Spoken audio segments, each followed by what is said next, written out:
பார்க்க போறோம்னா, அதாவது பணவாசங்கிற புக்ல குரு மித்ர சிவா வந்து ஒரு கருத்து சொல்லியிருக்காரு. என்னன்னு கேட்டீங்கன்னா, அவர்ட்ட வந்து நம்ம சம்பாதிக்கிறதுல எவ்வளோ பணத்த குருஜி தானமா குடுக்கலாம் அப்படின்னு சொல்லி அவர் ஒரு கேள்வி கேட்கிறாரு. அதுக்கு வந்து இவர் என்ன பதில் சொல்றாருன்னா, நம்ம வந்து தான தர்மங்கள் பண்றப்ப நம்மளோட கர்ம வினைகள் வந்து தீர்றதோட நம்மளுக்கு புண்ணியமும் நிறைய சேருது.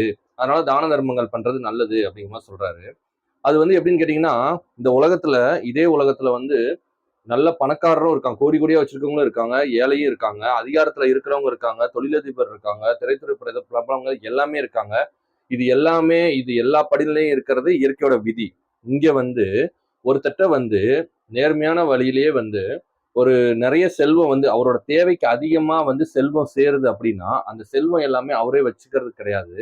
அந்த செல்வம் வந்து எல்லாத்துக்குமானது. எல்லாத்துக்கும் வந்து இவர் பகிர்ந்து குடுக்கணும். அதுதான் அவரோட வேலை அப்படிங்கிற மாரி சொல்றாரு. இதுக்கு வந்து ஒரு சின்ன ஒரு கதை ஒண்ணு சொல்றாரு. என்னன்னா, ஒரு ஆசிரியர் வந்து தான் ப தான் கத்துக்கிட்ட கல்விய வந்து அவரே வச்சிருந்தாருன்னா, அது யாருக்கும் பயன் கிடையாது. அதே சமயம் மறதினால அவருக்கே அது மறந்து போகும். இதே வந்து இன்னொருத்தவங்களுக்கு கத்துக் குடுக்கணும்னு நெனைக்கிறப்ப, அவரு நெறைய வந்து நோட்ஸ் எடுப்பாரு, வாசிப்பாரு, இன்னொருத்தவங்களுக்கு சொல்லிக் குடுப்பாரு. அது சொல்லிக் குடுக்கறதுக்காக இந்த வேலையெல்லாம் செய்வாரு. இதெல்லாம் செய்ய செய்ய அவருக்கு வந்து அப்டேட் ஆயிட்டே இருக்கும். இன்னும் நெறைய புத்தகங்களுக்கு படிப்பாரு. இதனால வந்து அந்த கல்வி வந்து அவருக்குள்ள இருக்கிறது பெருகிட்டே இருக்கும். பள்ளி பெருகிட்டே இருக்கும். அதே மாரி தான் பணமும்.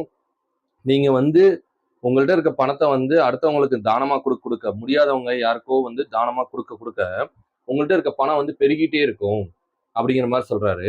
அதே மாரி தான் வந்து பார்த்தீங்கன்னா, ஒரு தொழில்நுட்பம் இருக்கு. அத வந்து கண்டுபிடிச்சிருக்காங்க. அத வந்து அவங்களே நான் தான் கண்டுபிடிச்சது யாருக்கும் தரமாட்டேன்னு வச்சுக்கிட்டா, அவங்க வந்து அதனால வந்து பணம் சம்பாதிக்க அத வந்து இன்னொருத்தங்களுக்கு வந்து நெறைய பொருட்கள் தயாரிச்சு வித்தா தான் வந்து பணம் பெருகும், பணம் வரும். இதே அவங்களே வச்சுக்கிட்டாங்கன்னா பணம் பெருகாது. இதே மாரி தான்.